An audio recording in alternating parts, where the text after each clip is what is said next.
প্রিয় এসএসসি শিক্ষার্থীবৃন্দ, তোমাদের হিসাব বিজ্ঞান বইয়ের দ্বিতীয় অধ্যায় লেনদেনের গুরুত্বপূর্ণ একটা টপিকস হচ্ছে হিসাবের দলিলসমূহ। সো আমরা আজকে তোমাদের হিসাবের দলিলসমূহ নিয়ে কথা বলবো এবং দলিলসমূহ A to Z কোন দলিল কিভাবে করতে হয় এবং ঘরের প্যাটার্নগুলা, ঘরের ভিতরে কাজের প্যাটার্নগুলা কীরকম সেটা নিয়ে আজকে আমরা আলোচনা করব। যদি তুমি পুরো ভিডিওটা দেখো তাহলে এই দলিল সংক্রান্ত অর্থাৎ যেই চালান বলো, ক্যাশ মেমো বলো, বাউচার বলো, তারপরে তোমার ক্রেডিট নোট, ডেবিট নোট, যত ধরনের নোট আছে দলিলপত্রাদি সম্পর্কিত সবগুলো তোমাদের কাছে ক্লিয়ার হয়ে যাবে এবং এগুলো নিয়ে আর কোনো সমস্যায় পড়তে হবে না। কনসেপ্টটা বুঝে নাও।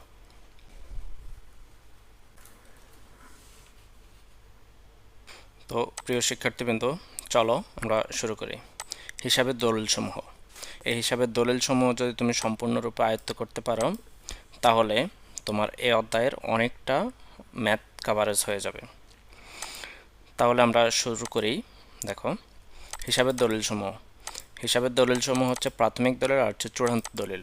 দুই ধরনের দলিল। প্রাথমিক দলিলের মধ্যে আছে যেমন চালান, cash memo, debit note, credit note, টাকা প্রাপ্তির রসিদ আর হচ্ছে ব্যাট চালানপত্র। আর চূড়ান্ত দলিলের মধ্যে আছে ডেবিট ভাউচার, ক্রেডিট ভাউচার আর হচ্ছে জার্নাল ভাউচার। এগুলো হচ্ছে চূড়ান্ত।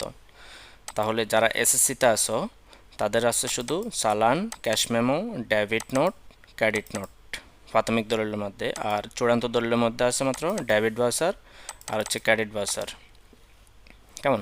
তাহলে আমরা শুধু এসএসসির জন্য এই আলোচনাটা করতেছি। তাহলে দেখো, শুরুতে যদি আমরা দেখি চালান। চালান নিয়ে যদি তোমাদেরকে বলি, দেখো, চালান হলো পণ্য ক্রয় ও বিক্রয়ের একটি প্রামাণ্য দলিল, অর্থাৎ পণ্য যে ক্রয় বিক্রয় হয়েছে এটার একটা প্রামাণ্য দলিল হচ্ছে চালান। বিক্রেতার নিকট বহি চালান এবং ক্রেতার নিকট হচ্ছে আন্তঃচালান, অর্থাৎ যে বিক্রয় করে তার কাছে বহি চালান। বহি চালান মানে হচ্ছে প্রতিষ্ঠান থেকে চলে গেছে, আর যে ক্রয় করে তার কাছে হচ্ছে আন্তঃচালান। আন্তঃচালান মানে হচ্ছে তার প্রতিষ্ঠানে এটা আসছে। ওকে, এই চালানের ভিত্তিতে ক্রেতা তার লেনদেনকে ক্রয় জাবেদায়, অর্থাৎ ক্রেতা হচ্ছে ক্রয় জাবেদায় লিপিবদ্ধ করেন এবং বিক্রেতায় লেনদেনকে বিক্রয় জাবেদায় লিপিবদ্ধ করে থাকেন। এখানে আরেকটা জিনিস চূড়ান্তভাবে বুঝবা, সেটা হচ্ছে ক্রয় জাবেদা এবং বিক্রয় জাবেদায় কেন লিপিবদ্ধ করা হয়, সেটা হচ্ছে বাকিতে। চালান মূলত বাকিতে হয়ে থাকে। এখন বিক্রেতা যখন পণ্য বিক্রয় করেন তখন পণ্যের পূর্ণ বিবরণ সহ লিখিত যে দলিল হস্তান্তর করেন সেটি চালান নামে পরিচিত।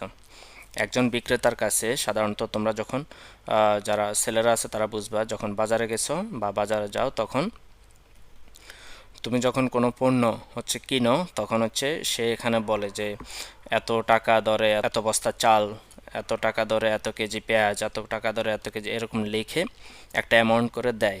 তো সেক্ষেত্রে হচ্ছে যখন তুমি টাকাটা পেড করো তখন তোমাকে দেয় ক্যাশ মেমো। আর যখন দূরে কোথাও পাঠানো হয়, অথবা আমরা এটা খুবই পরিচিত যারা হচ্ছে অনলাইনে আমরা অর্ডার করি, সেটা যাদেরকে দেয় সেটাকে বলে চালান। অনলাইনে যখন অর্ডার করো তখন তোমাদেরকে যে প্রোডাক্টের সাথে যে একটা রিসিট দেয় এটাকে বলে চালান, অর্থাৎ ওই চালান অনুযায়ী তুমি তাকে পে করবা, পরবর্তীতে বিবরণ সহ ওখানে দেয়া থাকে। তাহলে দেখে এই সেন্টেন্সটা এভাবে বলা আছে, বিক্রেতা যখন পণ্য বিক্রয় করেন তখন পণ্যের পূর্ণ বিবরণ সহ লিখিত যে দলিল হস্তান্তর করেন, মানে ক্রেতার নিকট হস্তান্তর করেন, সেটি চালান নামে পরিচিত। সাধারণত বাকিতে ক্রয় বিক্রয়ের জন্য চালান ব্যবহৃত হয়। এখন এই যে এই কথাটা বুঝছো যে ক্রেতা তার লেনদেনকে ক্রয় জাবেদায়, বিক্রেতা লেনদেনকে বিক্রয় জাবেদায় তাহলে লিপিবদ্ধ করেন। তো কেন ক্রয় জাবেদা আর বিক্রয় জাবেদা? কারণ হচ্ছে বাকিতে যখন পণ্য ক্রয় বিক্রয় হয় তখন সাধারণত প্রাথমিক অবস্থায় এটাকে ক্রয় জাবেদায় এবং বিক্রেতা বিক্রয় জাবেদায় লিপিবদ্ধ করেন টাকা না পাওয়া পর্যন্ত, যেহেতু এটা বাকিতে হয়েছে। আর চালান কখন হবে? যখন দেখবা যে বাকিতে পণ্য বিক্রয় হয়েছে। ক্লিয়ার?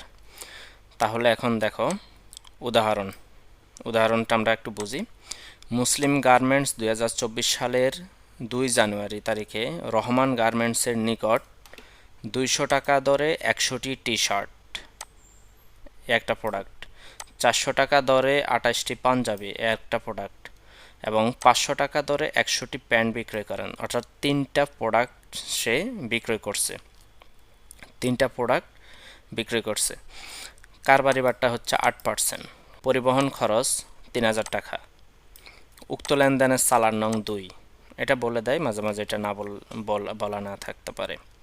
এখন আমরা যদি দেখো, আমরা একটা চক টানি, চক টানলাম কীরকম দেখো, তাহলে দেখো মুসলিম গার্মেন্টস আর হচ্ছে চালানপত্র, আমরা চালানপত্র তৈরি করলাম। এরকম একটা মানে এরকম একটা পত্র, মানে হচ্ছে দলিল বা কাগজ, এটা পাঠাবে আর কি ওই প্রোডাক্টের সাথে। এখানে দেখো চালান নং দিলাম, ক্রেতার নাম আর হচ্ছে ঠিকানা, আর এখানে হচ্ছে তারিখ, কত তারিখে এটা লেনদেনটা হয়েছে বা এই আর কি। আর নিচে থাকবে আমাদের কথায় টাকা, মানে টাকা কথায় থাকবে, আর হচ্ছে বিক্রয় শর্ত থাকবে যদি কোনো শর্ত উল্লেখ থাকে সেক্ষেত্রে। আর বিশেষ দ্রষ্টব্য দিয়ে লেখা থাকবে হচ্ছে ভুল ত্রুটি সংশোধনযোগ্য। আর এখানে হচ্ছে বিক্রেতার স্বাক্ষর, অর্থাৎ বিক্রেতা যে বিক্রয় করছে মানে কি পাঠাইছে সেটার প্রমাণস্বরূপ এখানে তিনি স্বাক্ষর দিবেন যে তিনি অ্যাকচুয়ালি এই জিনিসটা পাঠাইছেন আসলে।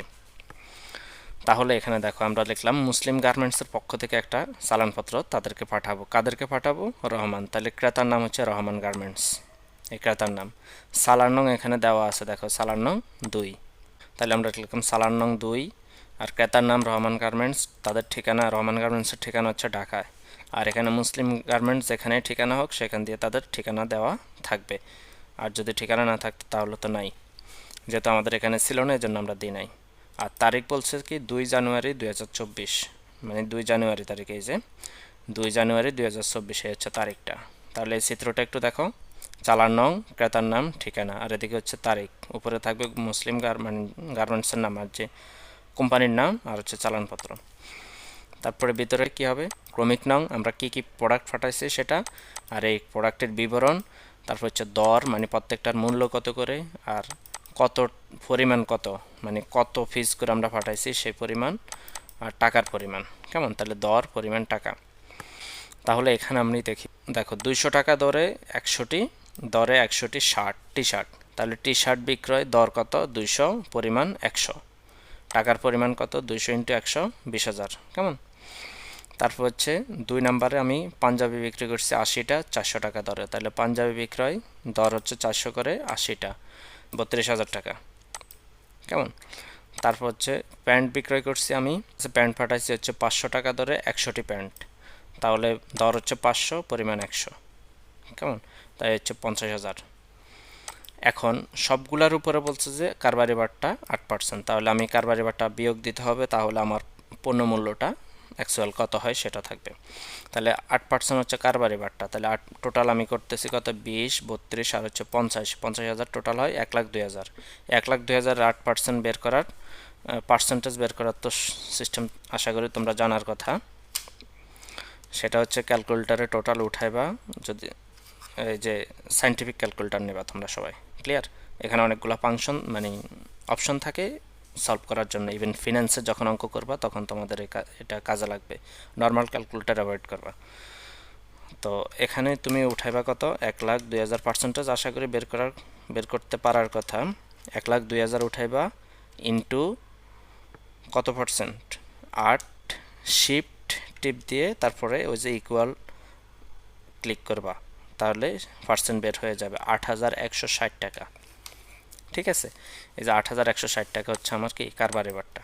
পণ্য মূল্য ছিল হচ্ছে 1,02,000, এটা থেকে আমি কারবারি বাট্টা বাদ দেওয়ার পরে এখন তার পেয়েবল মূল্য কত, মানে সে আমাকে পে করবে কত, মানে বাট্টা দেওয়ার পরে তাকে আমি বাট্টা দিলাম এত, মানে ছাড় দিলাম 8,160 টাকা, তাহলে সে আমাকে পে করবে 93,840। আর এটার সাথে বলছে যে পরিবহন খরচ, তাহলে পরিবহন খরচ অবশ্যই ক্রেতা বহন করবে, পরিবহন খরচ 3,000 টাকা। তাহলে এই টাকাটা যোগ হবে, তাহলে এই মানে এই টাকাটা সহ সে আমাকে পাঠাবে। তাহলে পরিবহন খরচ 3,000 টাকা, এটা আমি যোগ করে দিলাম। আর এখানে ব্র্যাকেট দ্বারা বুঝছো তোমরা অ্যাকাউন্টিং, আমরা ব্র্যাকেট দ্বারা মাইনাসকে ইন্ডিকেট করি, আর এমনি নর্মালি থাকলে সেটা প্লাস হয়। তাহলে 93,840-এর সাথে 3,000 যোগ করে দিলাম, আমার 96,840। আমার ম্যাথ এখানে শেষ। এখন এখানে টাকা কথায় লিখে দিব 96,840 টাকা মাত্র। কেমন? আর বিক্রয় শর্ত যদি থাকে সেক্ষেত্রে আমরা এখানে শর্ত দিয়ে দেব। আর বিশেষ দ্রষ্টব্য দিয়ে হচ্ছে ভুল ত্রুটি সংশোধনযোগ্য, এটা আর হচ্ছে বিক্রেতার স্বাক্ষর। এ হচ্ছে আমার টোটাল একটা চালানপত্র। এটা নিয়ে যদি কোনো কোশ্চেন থাকে, যদি চালানপত্র নিয়ে কোশ্চেন থাকে, কোথায় কোশ্চেন আছে কমেন্ট অবশ্যই জানিয়ে দেব। তারপর আমরা আসি ক্যাশ মেমো। ঠিক আছে, দেখো ক্যাশ মেমোটা কি। নগদ পণ্য ক্রয় বিক্রয়ের ক্ষেত্রে ক্যাশ মেমো ব্যবহৃত হয়। চালান আর হচ্ছে ক্যাশ মেমো দুইটাই কিন্তু হচ্ছে বিপরীতমুখী আর কি। চালান হচ্ছে বাকিতে, ক্যাশ মেমো হচ্ছে নগদে। সাধারণত ক্যাশ মেমো 3 কপি হয়ে থাকে। ক্যাশ মেমো সাধারণত 3 কপি হয়, দেখবা যে কার্বন কপি দিয়ে তারা লিখে, এটা খেয়াল করবা, ছেলেরা বুঝবা, মেয়েরা না বুঝলো। প্রথম কপি ক্রেতাকে দেওয়া হয়, যেটার মধ্যে লেখে সেটাই হচ্ছে যে পণ্য ক্রয় করতে যায় তাকে দেওয়া হয়। আর দ্বিতীয় কপি হচ্ছে বিক্রয়কারী প্রতিষ্ঠানের বিক্রয় হিসাবে লিপিবদ্ধ করা হয়। আর তৃতীয় কপি হচ্ছে তোমার বিক্রয় বিভাগে সংরক্ষণ করা হয়। একটা হচ্ছে হিসাব বিভাগে, আর একটা হচ্ছে বিক্রয় বিভাগে, আর হচ্ছে প্রথম কপি হচ্ছে ক্রেতাকে দেয়। এখান থেকে একটা বহু নির্বাচনে আসতে পারে যে ক্যাশ মেমো কত কপি হয়ে থাকে, 3 কপি। প্রথম কপি ক্রেতা পায়, দ্বিতীয় কপি পায় হচ্ছে ওই বিক্রয়কারী প্রতিষ্ঠানের হিসাব বিভাগে থাকে, আর হচ্ছে তোমার তৃতীয় কপি থাকে হচ্ছে বিক্রয় বিভাগে সংরক্ষণ করা থাকে। এটা হচ্ছে ক্যাশ মেমো। আর ক্যাশ মেমো কিসে হয়? নগদে হয়। ক্লিয়ার? এখন আমরা একটা উদাহরণ সলভ করার চেষ্টা করি। দেখো 2024 সালে 27 মার্চ মুসলিম গার্মেন্টস সততা গ্যালারির নিকট 800 টাকা দরে 9টি টি শার্ট নগদে বিক্রয় করছে। এই যে নগদ যখন উল্লেখ থাকবে তখন বুঝে নিবা সেটা নগদে হয়েছে, মানে ক্যাশে হয়েছে। আবার নগদে আমরা কারবারি বাট্টা মানে ছাড় দেই, যেমন কারবারি বাট্টার 2% দিলাম, এখানে 2% দিছে, আর বাউসার নং বলছে 0013। কেমন? তাহলে এখানে দেখো, তো এখন আমাদের ঘরটা কি হবে? মুসলিম গার্মেন্টস, ক্যাশ মেমো সেম, সবগুলোর কিন্তু সেম। এখানে হচ্ছে আগে ছিল তোমার কি সালার নং না, এখন হবে কি হবে বাউসার নং, মানে ক্যাশ মেমোতে হচ্ছে বাউসার হয়। ক্রেতার নাম, ক্রেতার ঠিকানা আগের মতো এসে ঠিক। আর এখানে কি শুধু তারিখ পরিবর্তন কি হয়েছে, শুধু সালানের জায়গায় সালান বাদ হয়ে বাউসার আসছে। ক্যাশ মেমোতে কি হয় বাউসার নং, এই যে এখানে দেওয়া আছে বাউসার নং। ঠিক আছে, আর যদি না দেওয়া থাকে তুমি জাস্ট এভাবে লিখে রাখবা। আর বাকিগুলো সব একই রকম। দেখো ক্রমিক বিবরণ, দর, পরিমাণ, টাকা আগেরটার মতোই। তাহলে ক্রমিক এক আমরা কি বলছিলাম, 2024 সালে 27 মার্চ মুসলিম গার্মেন্টস সততা গ্যালারির নিকট 800 টাকা দরের 90টি টি শার্ট, তাহলে দর হচ্ছে 480 টাকা দরে, 480 টাকা দরে 90টি টি শার্ট নগদে বিক্রি করছে। তাহলে টাকার পরিমাণ কত হয়? 43,200। এটা গুণ এটা। কেমন? লেস কারবারি বাট্টা কত পার্সেন্ট? 2%। 2% এটার উপর যদি 2% করো তাহলে 864 টাকা আসবে। তাহলে 864 টাকার উপরে 864 টাকা যদি আমরা এখান থেকে লেস করি তাহলে 42,336 টাকা হচ্ছে আমাদের নেট পেয়েবল, মানে হচ্ছে এই টাকাটা সে নগদে পে করবে, ক্রেতা এই টাকাটা হচ্ছে নগদে পরিশোধ করবে। তাহলে কথায় কি 42,336 টাকা মাত্র, আগের মতো। দেখো এখন এখানে হচ্ছে ক্রেতার স্বাক্ষর সাধারণত থাকে, বাট দেয় না, তবে দেওয়া ভালো। ক্রেতার স্বাক্ষর, এখানে হচ্ছে বিক্রেতার স্বাক্ষর, শুধু অ্যাড হয়েছে এটা। এখানে বিক্রয় শর্ত ছিল, বাট এখানে বিক্রয় শর্ত নয়। আর এখানে একটা ডিসক্লেমার মানে বিশেষ দ্রষ্টব্য দিয়েছে কি, বিক্রিত মাল ফেরতযোগ্য নয়। অথবা এটাও থাকতে পারে, কোনো ড্যামেজ থাকলে ফেরত দিতে পারবে, এরকমও থাকতে পারে, যে যেরকম ইউজ করে আর কি। তবে একটা বিশেষ দ্রষ্টব্য দিয়ে দিছে আর কি, এটাই। দেখো একদম ইজি না? একদম ইজি। তাহলে তোমার এখানে মনে রাখতে হবে চালান হবে যখন বাকিতে হয়, আর ক্যাশ মেমো হবে যখন নগদে হয়। ক্লিয়ার? তারপরে আসি আমরা ডেবিট নোট। ডেবিট নোট কি? বাকিতে ক্রয়কৃত পণ্য বিভিন্ন কারণে ফেরত পাঠানো হলে তার জন্য ক্রেতা বিক্রেতাকে যে পত্র লিখে তাকে ডেবিট নোট বা দেনালিপি বলে। বুঝতে পারছো? যদি বাকিতে, তাহলে ওই চালানের কাছে চলে যাব। চালান যেহেতু বাকিতে হয়, কেমন? বাকিতে ক্রয় করছে, ক্রয় করা আর হচ্ছে বিক্রয় করা দুটোই কিন্তু ডিফারেন্ট। দেখো ক্রয় করছে, যদি বাকিতে ক্রয় করে আমি পণ্যটা আনলাম, যেমন চালানের মাধ্যমে একটা পণ্য আমার কাছে আসলো, আমি রিসিভ করলাম, এখন দেখলাম যে সেখানে পণ্যের মধ্যে একটা ডিফেক্ট আছে, মানে হচ্ছে এটা আমার পছন্দ হয় না, আমি কি করব, এটা রিটার্ন করব। এই তো, এই রিটার্ন করার জন্য হচ্ছে ডেবিট নোট হয়। অর্থাৎ মনে রাখবা, তুমি যখন অর্ডারকৃত কোনো পণ্য রিটার্ন করবা, বাস্তবিক অর্থে মিলাও, অনলাইনে অর্ডার করছো বা যেভাবে অর্ডার করছো বাকিতে করে এটা আবার রিটার্ন করবা। কেন রিটার্ন করবা? কোনো ড্যামেজ পাইছো এই জন্য রিটার্ন করবে। রিটার্ন করার জন্য হচ্ছে কি লিখতে হয়? ডেবিট নোট লিখতে হয়। ক্লিয়ার? এখন দেখো বাকিতে ক্রয়কৃত পণ্য বিভিন্ন কারণে ফেরত পাঠানো হলে তার জন্য ক্রেতা বিক্রেতাকে যে পত্র লিখে, মানে যে ক্রেতা সে বিক্রেতাকে লিখবে, তাকে ডেবিট নোট বা দেনালিপি বলে। মূলত বাকিতে কৃত পণ্য ফেরত পাঠানোর জন্য ডেবিট নোট প্রস্তুত করা হয়। এটা তো বুঝছো। তারপর উদাহরণ 7 তারিখ, জানুয়ারি 7 তারিখ, মানসম্মত না হওয়ায়, দেখো মানসম্মত না হওয়ায় 1 জানুয়ারি 2024 তারিখে কৃত 1500 টাকা ধরে 20টি শাড়ি জামাল অ্যান্ড কোং এর নিকট ফেরত দেওয়া হলো। 1 তারিখে কিনছে তারা, এখানে তারিখ উল্লেখ থাকবে, কেমন। তারপরে কত টাকা ধরে কতটি প্রোডাক্ট সেটা বলে দেবে, আর কারবারি ব্যাটা থাকলে দিবে, ডেবিট নোট না থাকলে দিবে, না থাকলে নাই। তাহলে আমরা যেহেতু আমরা কিনছি, কার কাছ থেকে কিনছিলাম, জামাল অ্যান্ড কোং এর কাছ থেকে কিনছিলাম, এখন তাদেরকে এটা ফেরত পাঠাবো। তাহলে কার পক্ষ থেকে পাঠাবো, মুসলিম গার্মেন্টসের পক্ষ থেকে আমরা এটা পাঠাবো, কেমন। তাহলে লিখলাম মুসলিম গার্মেন্টস, ডেবিট নোট বা দেনালিপি, ডেবিট নোট নং, আর এখানে হচ্ছে কি তারিখ, আর প্রাপক হবে জামাল অ্যান্ড কোং, কেমন।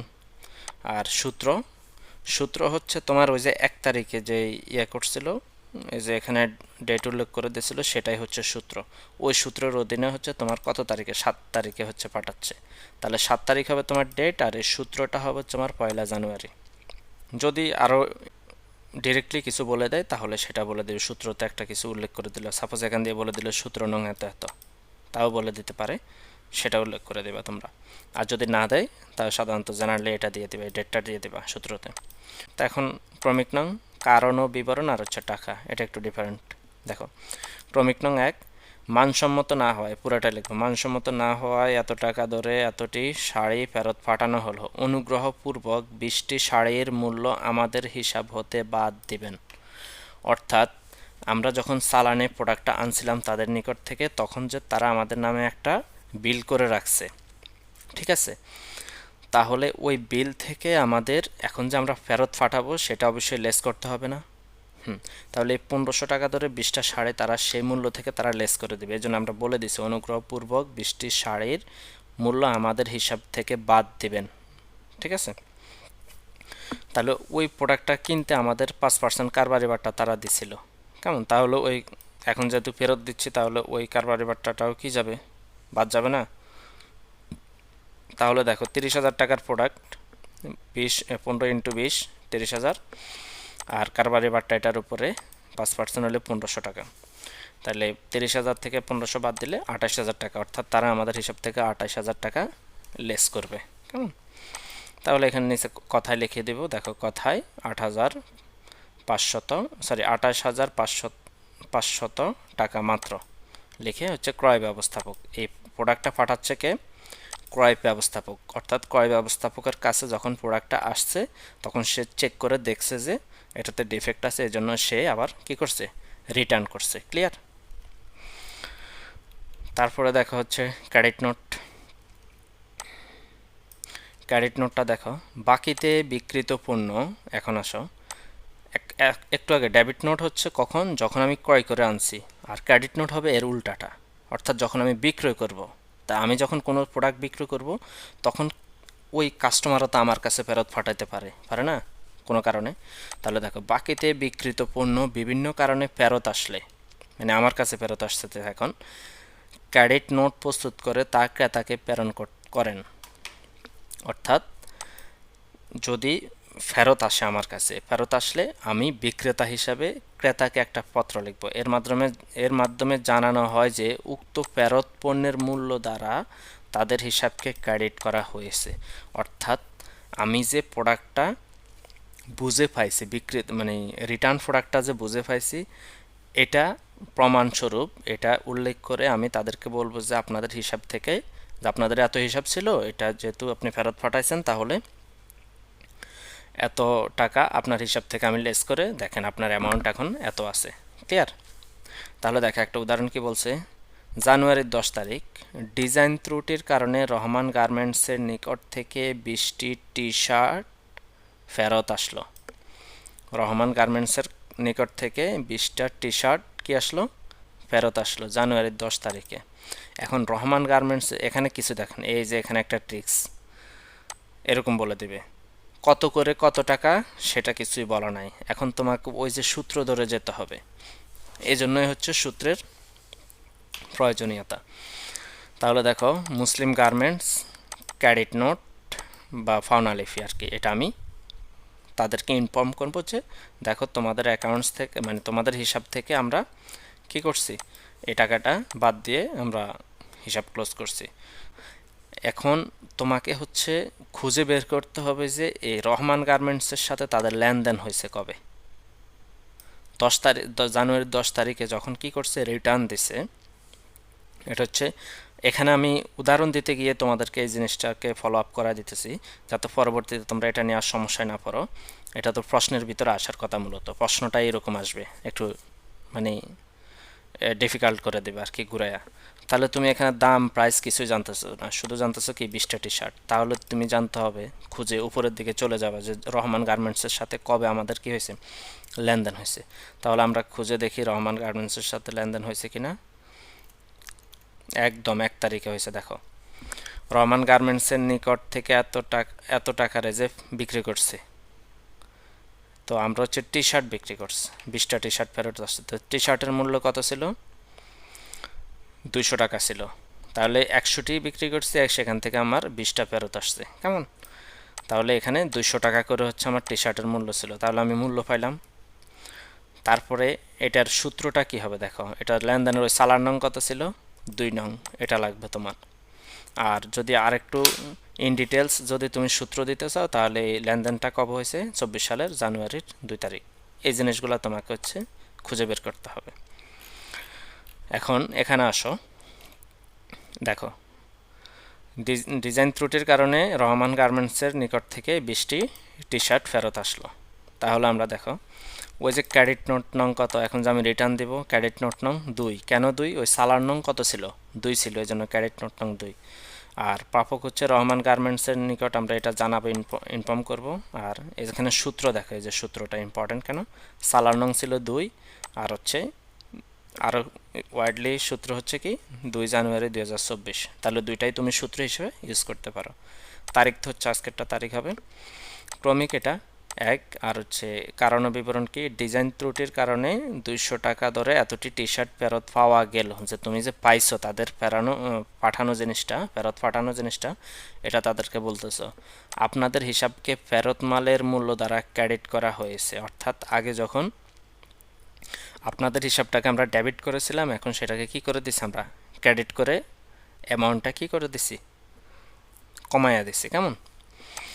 তাহলে দেখো, তাহলে 200 টাকা করে 2 দুগুণে 4, 4000 টাকা ফেরত আসছে। এটার উপরে যখন আমরা সেল করছিলাম তখন 8% কিন্তু কারবারি বাট্টা ছিল। তাহলে যখন ফেরত আসছে ওই টাকাটাও তো, বাট্টাটাও তো বাদ যাবে। এই জন্য কারবারি বাট্টা 8% বাদ দিয়ে 320 টাকা। তাহলে টোটাল 4000 থেকে তুমি 320 টাকা বিয়োগ করে দিলাম, দেখো 3680 টাকা। আর এখানে টাকা কথায় লিখে দিবা।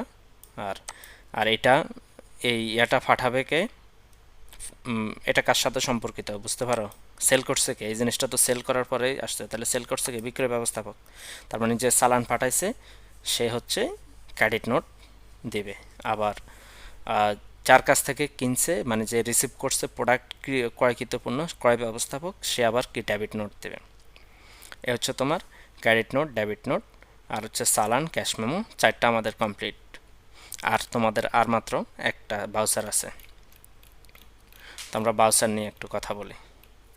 বাউচার কয়েক ধরনের হয়ে থাকে। দেখো, পণ্য ক্রয় এবং বিভিন্ন ব্যয়ের সাপেক্ষে ডেবিট বাউচার প্রস্তুত করতে হয়। এটা হচ্ছে ডেবিট বাউচার নিয়ে আমরা যদি কথা বলি, ডেবিট বাউচার হচ্ছে কি পণ্য ক্রয় এবং বিভিন্ন ব্যয়ের সাপেক্ষে ডেবিট বাউচার প্রস্তুত করতে হয়। অর্থাৎ ডেবিট বাউচারটা হচ্ছে তোমার খরচের জন্য। কেমন? খরচের জন্য। তাহলে ক্রেডিট বাউচার কি হবে, আয়ের জন্য নাকি, এই তো। তাহলে দেখো, 13 জানুয়ারি 2024 তারিখে বিদ্যুৎ বিল 4000 টাকা, দোকান ভাড়া 10,000 টাকা, নগদে পণ্য ক্রয় 35,000 টাকা কি করছে, প্রদান করছে। এখন তাহলে আমরা যদি দেখি, মুসলিম গার্মেন্টস ডেবিট বাউচার, মানে এটা হচ্ছে খরচের একটা বাউচার। তাহলে হচ্ছে ডেবিট বাউচার নং থাকতে পারে এখানে, যদি থাকে তাহলে দিয়ে দিবা, আর না থাকলে খালি রাখবা, সমস্যা নেই। হিসাব খাত কি, হিসাব খাত হচ্ছে ক্রয় এবং অন্যান্য। অন্যান্য বলতে ক্রয় খাতে হচ্ছে এত টাকা, আর এই বিভিন্ন বিলের জন্য হচ্ছে তোমার অন্যান্য খাত, কেমন? আর এখানে যদি ক্রয় না থাকতো, শুধু এগুলা থাকতো, তাহলে তুমি শুধু অন্যান্য দিয়ে দিতা, ঠিক আছে? শুধু ক্রয় থাকলে শুধু ক্রয় দিতা। এই তারপর হচ্ছে তোমার এখানে হচ্ছে ডেট, তারিখটা তো সবসময় এটা থাকে। আর এখানে কি হবে, ক্রমিক ব্যয়ের বিবরণ আর হচ্ছে টাকা, এটাই। তাহলে ক্রমিক কি, বিদ্যুৎ বিল পরিশোধ 4,000 টাকা, দোকান ভাড়া পরিশোধ 10,000 টাকা, নগদে পণ্য ক্রয় 35,000 টাকা দিয়ে দিলাম। টোটাল কত হলো? 49,000 টাকা। এত টাকা মানে কথায় বলে দিবা 49,000 টাকা মাত্র, শেষ। এখন এই যে একটা ডেবিট, মানে ডেবিট ভাউচার, একটা ভাউচার যখন তোমাকে সাপোর্ট করাইতে হয়, মানে হচ্ছে ফাঁস করাইতে হয়, বিল ফাঁস করাইতে হয়, তখন তোমার হচ্ছে ক্যাশিয়ার, ওই ক্যাশ থেকে টাকা নিতে হয়, ক্লিয়ার? ক্যাশিয়ারের সাথে সম্পর্কিত। আর হিসাব যিনি রাখেন তার সাথে সম্পর্কিত, তার সাইন লাগে। ব্যবস্থাপক এটাকে মানে কি করতে হয়, অ্যাপ্রুভ করতে হয়। আর গ্রহীতা, গ্রহীতা মানে হচ্ছে কে, যে বিলটা গ্রহণ করছে, তার স্বাক্ষর, এটা হচ্ছে গ্রহীতা। তাহলে এই তার মানে তো ডেবিট ভাউচার বুঝছো, ডেবিট ভাউচার হচ্ছে বিভিন্ন ধরনের ব্যয়ের সাপেক্ষে হচ্ছে প্রস্তুত করতে হয়। আর ক্রেডিট ভাউচার এর বিপরীত, ক্রেডিট ভাউচার হচ্ছে বিভিন্ন প্রকার আয়ের বিপরীতে,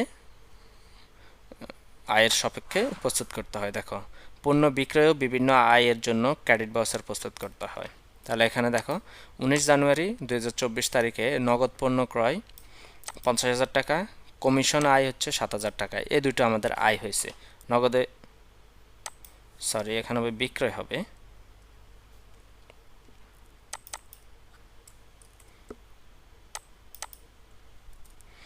নগদ পণ্য বিক্রয় এত টাকা, কমিশন আয় হচ্ছে 7,000 টাকা। তাহলে সেম আগের মতো মুসলিম গার্মেন্টস, ক্রেডিট ভাউচার, ঠিক আছে? আর এখানে একটু ডেটটা আমাদের ওয়ান স্পেস বেশি চলে গেছে। দেখো, ক্রেডিট ভাউচার নং দিয়ে দিবা যদি থাকে ভাউচার নং, এখানে তো ভাউচার নং নাই, এজন্য দিচ্ছি না। হিসাব খাত কি, হিসাব খাত হচ্ছে বিক্রয় এবং অন্যান্য। আর যদি বিক্রয় না, শুধু বিক্রয় হলে বিক্রয় দিতা, অন্যান্য হলে অন্যান্য দিতা। তারিখ, আজকের তারিখটাই দিবা, মানে বিক্রয় এই লেনদেনের তারিখটাই দিবা। ক্রমিক, তারপর হচ্ছে আয়ের বিবরণ আর হচ্ছে টাকা। তাহলে ক্রমিক কি, নগদ পণ্য বিক্রয়, নগদ পণ্য বিক্রয় কত, 50,000 টাকা। আর কমিশন প্রাপ্তি হচ্ছে কত তোমার, 7,000 টাকা। দুইটার টোটাল অ্যামাউন্ট হচ্ছে 57,000 টাকা। টাকাটা আমরা সব সময়, এটা তো সব জায়গায় লিখতে হচ্ছে, এটা তো আর বলার কিছু নেই, 57,000 টাকা মাত্র। তাহলে সেম ক্যাশিয়ার, হিসাবরক্ষক, ব্যবস্থাপক আর হচ্ছে গ্রহীতা। এ হচ্ছে আমাদের ক্রেডিট ভাউচার। তাহলে আমরা আজকে এই পূর্ণাঙ্গ যে একটা ভিডিওতে আমাদের নোট সম্পর্কিত যত ধারণা দেওয়ার কথা, মানে দলিল পত্রাদি সম্পর্কিত, দেখো হিসাবের দলিল সম্পর্কিত যত ধারণা দেওয়ার, আমরা চালান নিয়ে শিখলাম, ক্যাশ মেমো নিয়ে শিখলাম, ডেবিট নোট শিখলাম, ক্রেডিট নোট শিখলাম, ভাউচার শিখলাম, ডেবিট ভাউচার, ক্রেডিট ভাউচার। আমি আবারও একটি মানে ফিনিশিং দিয়ে দিই। ফিনিশিং হচ্ছে চালান, হচ্ছে তুমি যখন বাকিতে কোনো প্রোডাক্ট কী করবা, সেল করবা, তখন চালান নির্ণয় করতে হবে। ক্যাশ মেমো হচ্ছে যখন নগদে প্রোডাক্ট সেল করবা তখন। ডেবিট নোট হবে যখন তোমার মানে কৃত পণ্য ফেরত দিবা, মানে ক্রয় করে আনছে এমন পণ্যটা ফেরত পাঠাইবা, তখন হচ্ছে ডেবিট নোট দিতে হবে। আর ক্রেডিট নোট হচ্ছে যখন